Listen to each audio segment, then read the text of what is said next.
All right. See if anybody's there. See if anybody's live and wanting to watch this about 5 hours early. Let me go ahead and check the stream, make sure all that's working pretty decently.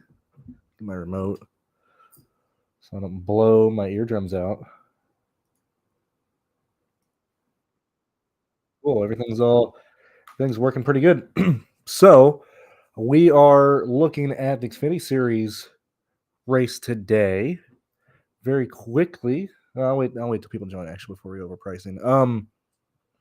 Very similar to the approach that we had for yesterday's race. However, we're within a much tighter constraint today. Salary is very much in play today. I guess just most of these guys just decided to just not queue worth a crap today, so we have to deal with a lot of decent cars right at the cusp of 5x of where they're looking at in terms of salary and in terms of value. I'm going to move this over here. When we're looking at the people that we're expecting to have speed due to where they were at intermediate tracks last year, we are seeing that those drivers are starting 23rd, 14th, 11th, 6th. Okay. Now, yet again, as we went through this on Friday's show, which we'll still go over this again. Thank you very much, Astukas, for putting all this together so we can view this. Yet again, you can find this in Discord if you want to look at this in more detail. But we're noticing that unlike the truck series, we do have more variation in where your main lap leaders come from. Obviously, not all the time. Or let me back it up. Qualifying is not always racing. We are seeing, especially here at, when we look at Vegas, Kansas, and Charlotte, which and I'd argue other intermediates as well. We have guys who are just over qualifying to either one, try and make the show, two, try and just get a decent pit selection, and three, just trying to gain on everybody else around them, especially in the mid pack and stuff like that. That's why we see, when we're looking at Retzloff, when we're looking at pretty much all the junior motorsports cars up here, when we look at Sanchez, Burton, Jeremy Clements, these are drivers that, for all intents and purposes, we can see losing at least at like bare minimum 2 positions each in this race. Now, granted, that ceiling can be a lot higher. You can lose a lot more spots, but we're seeing people who are starting up in the front who we expect to lose positions in this race in some form or fashion. Now, whether they lead laps or they don't, that's kind of irrelevant. We're still seeing guys who are starting up front who shouldn't necessarily be up front. Due to that, we, very similar to what happened yesterday with, Ankrum, Day, guys up front who are, in situations that they can lead early. Sammy Smith, Carson Kvapil, Connor Zilich and stuff. These are drivers that we have to sprinkle in. And I have no favorites between these three, mainly because due to the pricing constraints of this slate, most lineups are going down the route of wanting to try and get in at least two of Allgaier, Eric Amarola, and Sheldon Creed. I would throw Austin Hill into that as well. Austin Hill is very consistent across the board. As I've stated before, no matter what track we're at, his projection is a fourth place finishing projection. He gets top fives at every single track that he goes to. And this team, specifically RCR, I mean, I know Jesse Love's starting seventh. I expect Jesse Love to probably, run 6th to 7th all day.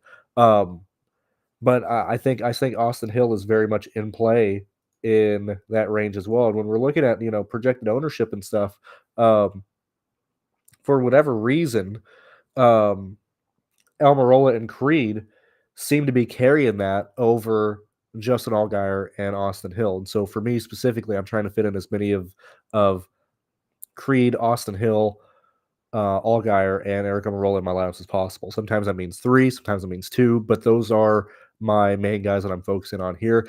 And actually, I think Creed, just due to the pricing nature of this slate, is has is way riskier than he probably needs to be. At 10,000, sure, you need 50 points.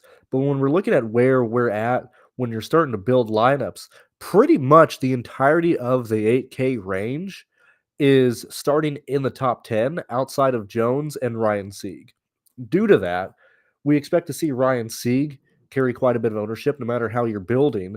You're ending up in the 8K range, and from a point per dollar standpoint and pretty much any projection standpoint, Ryan Sieg is going to look drastically better than Smith, Quapple, and Connor. Okay, very close to what Brandon Jones can offer, but still the points lead towards Ryan Sieg. And so when we're looking at constructing lineups and trying to project where ownership is going to go, it is where are we at here? That's not what I wanted. That's not what I wanted. Did I just not? Ooh, okay, whatever. We'll do it this way.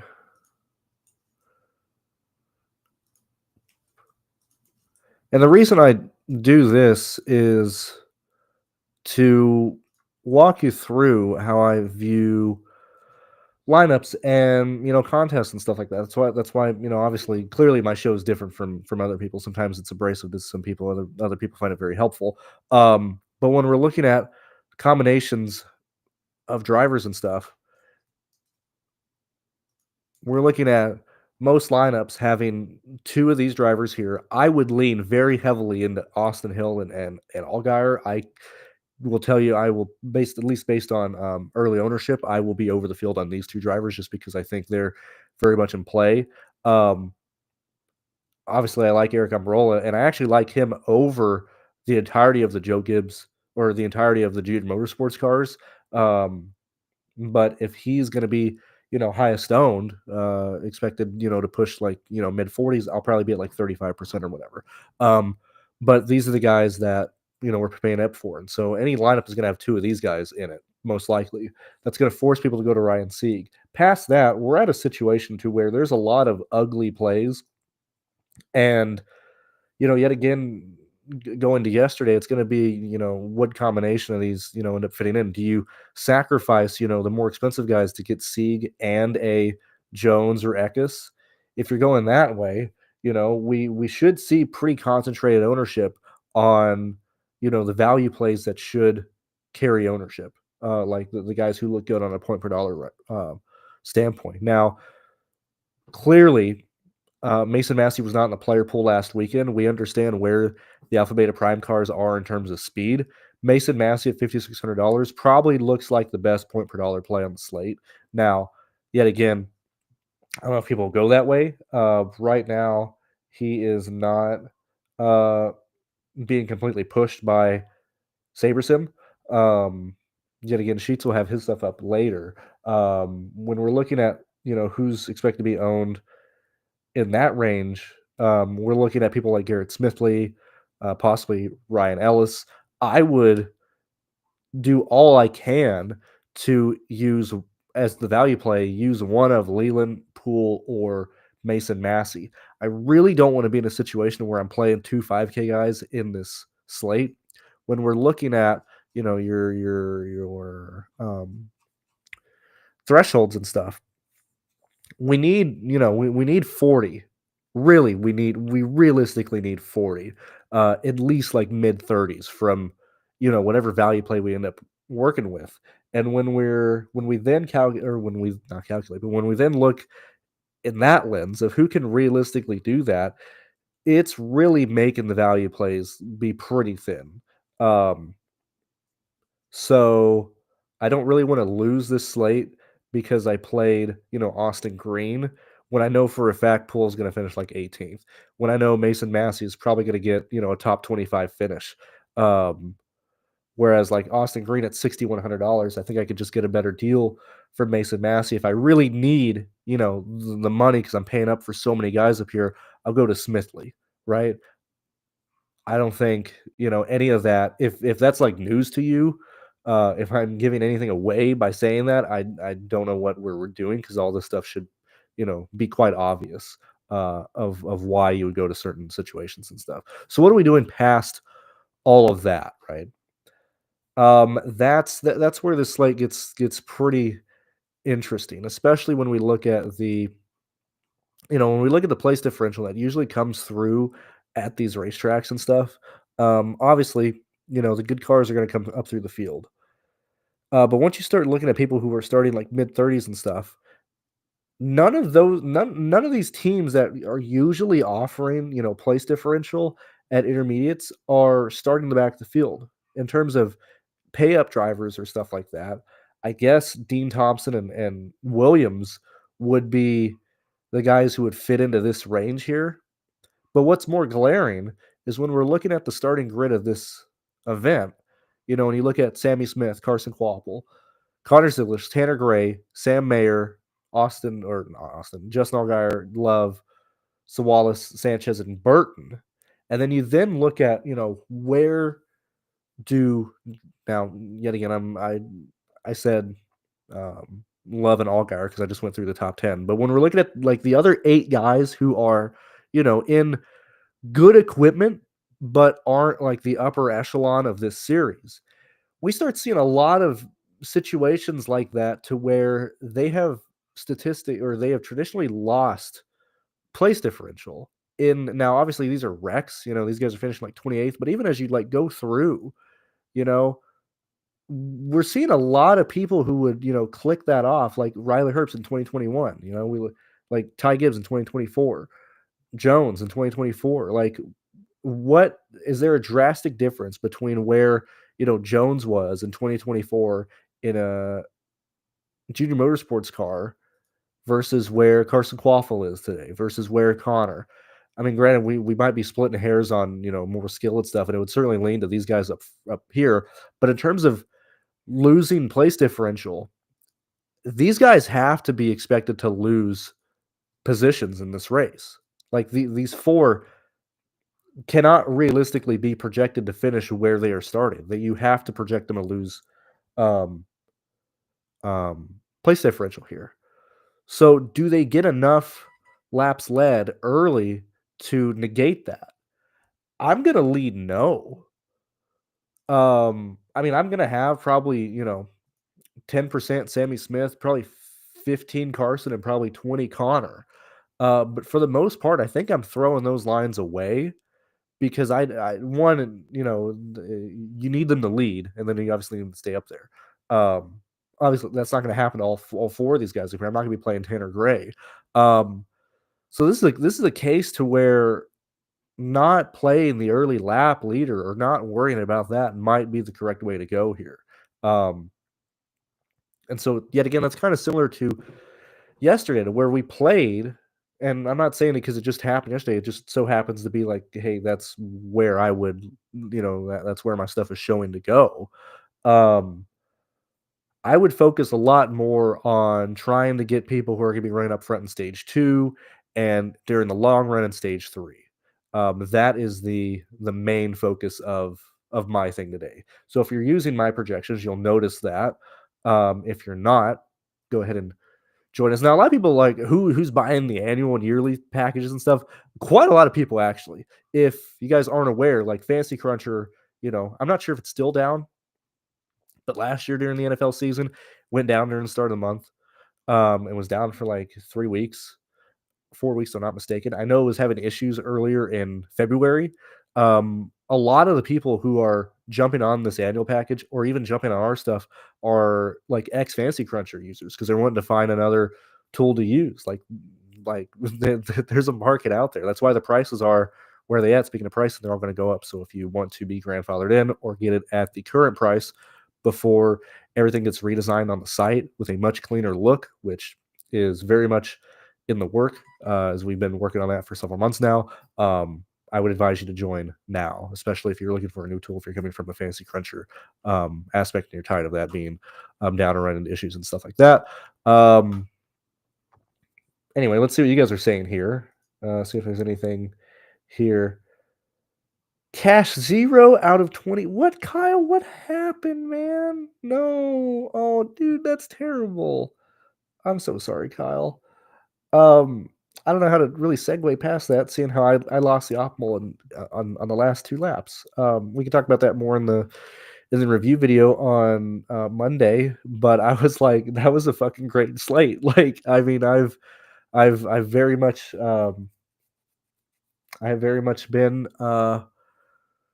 very lucky in terms of analyzing, these last 2 weekends, straight and, seeing how I lost, $9,000 on the last 2 laps when Luke fell through and got beat by, Matt Mills. I'm about as happy as I could be, you know, being wrong on just, a 1v1. Same thing with that stupid, NBA thing yesterday. Yet again, had the second highest Tatum line. It's just getting combinations, so I'm sorry to hear that, Kyle. Um Okay, play it 100% day. That's okay. I don't know who told you to do that. That shit's crazy. Um, yeah, yeah, yeah. I did too. BG3. That's just how it happened. Um, so I can't complain when things like that happen because that's about all we can do to try and get close to that. I mean, past that, I can't really think of anything that I haven't stated. If I haven't really mentioned a driver, it's because I really don't have an interest in it. There's a lot of people who are probably not gonna hit value today or really be useful, maybe more than normal.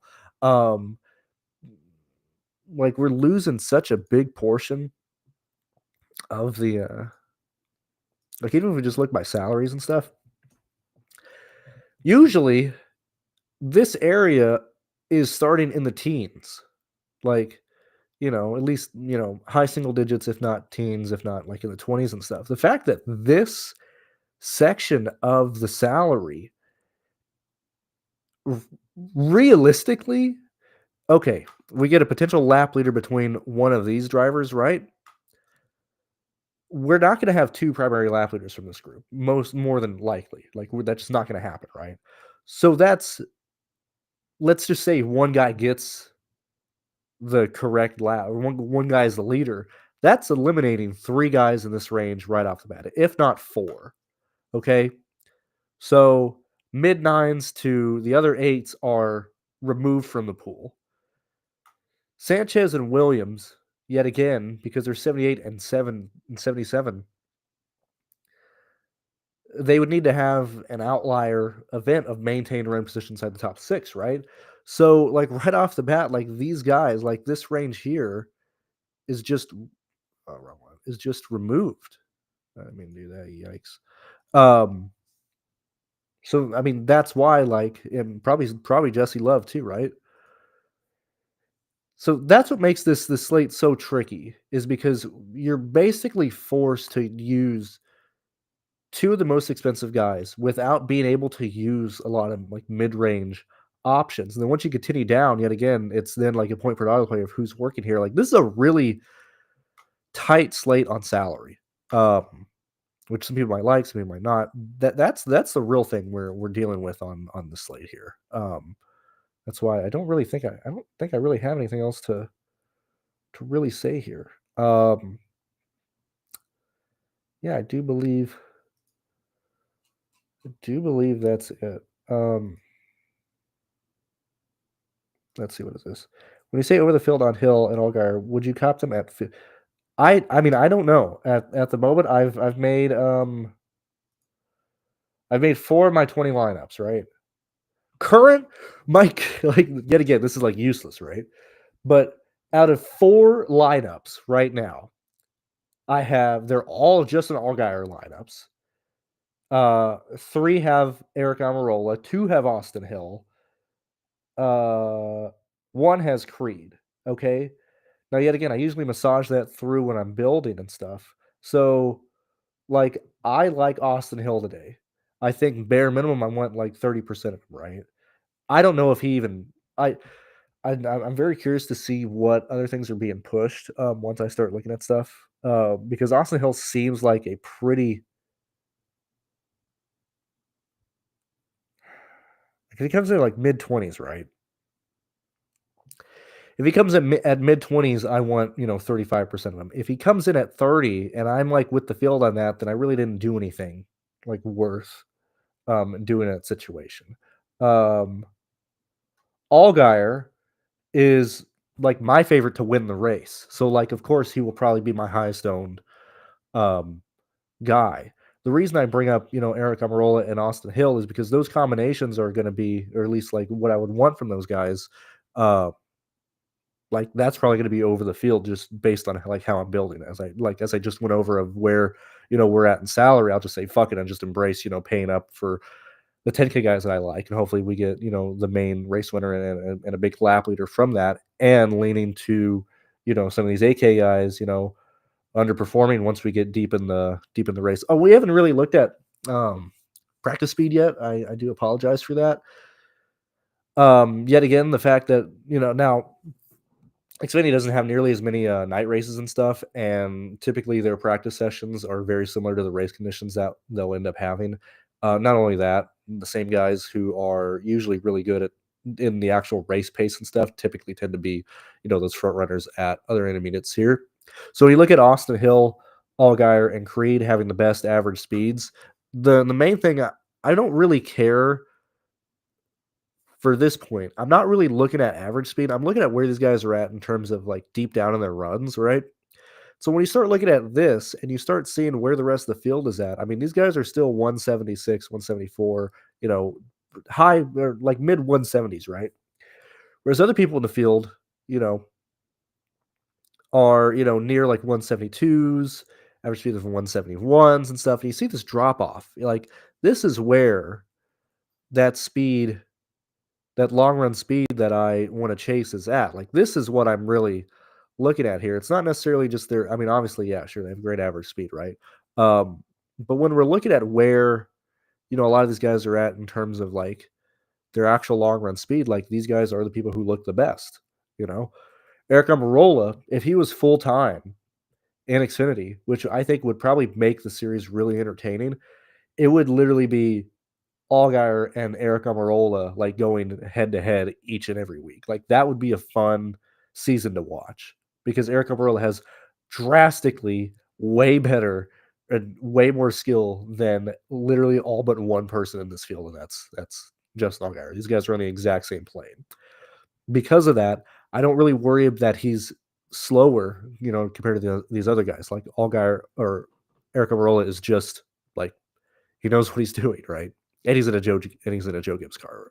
Um, like yet again, the main concern, and yet again, I mean, this is we have a traffic lap here, you know, Williams in a traffic here, just had whatever situation happened and stuff. That's why I didn't necessarily remove these. These are factored into the average, but it's not substantial. Like take this out, he goes from 16th to probably 13th or whatever, in terms of the average speeds, but I'm just leaning to the people who have shown us not only through this, but through like last year's intermediate packages, where they should be at.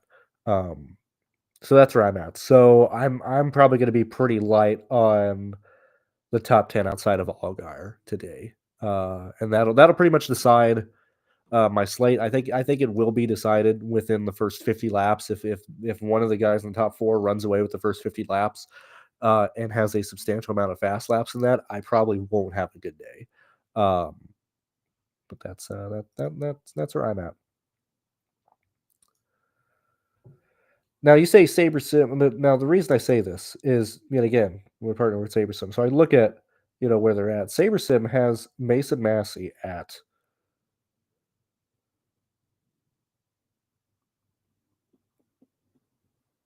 SaberSim's projection on him is 21.37. Okay, expected ownership at 12.44 on SaberSim, right?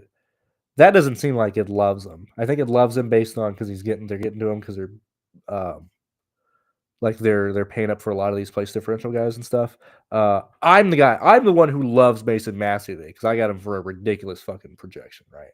Um, they're getting to him on a lineup basis, like a construction situation, which yet again doesn't really matter. People are going to use them, whatever. But that's how SaberSim is getting just to Mason Massey here.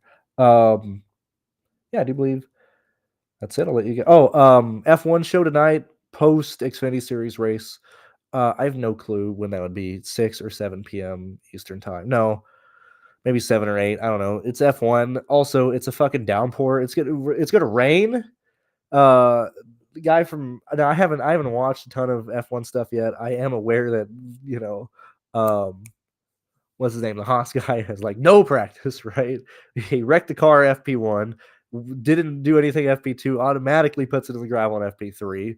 Um, I did watch Q, but I'll go through and deal with that later. Um,